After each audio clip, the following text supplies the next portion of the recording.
ஒரு பையன் message பண்ணியிருந்தான். Bro நான் போலீஸ்க்கு ட்ரை பண்ணிட்டு இருக்கேன்.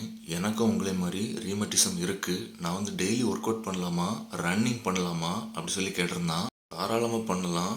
ஏன்னா நான் டெய்லி ஒர்க் அவுட் ரன்னிங்லாம் பண்ணிட்டு தான் இருக்கிறேன். அதை பண்ண ஆரம்பித்த பிறகு தான் எனக்கு அந்த ரீமட்டிசம் ஃபீலிங்கே வரல.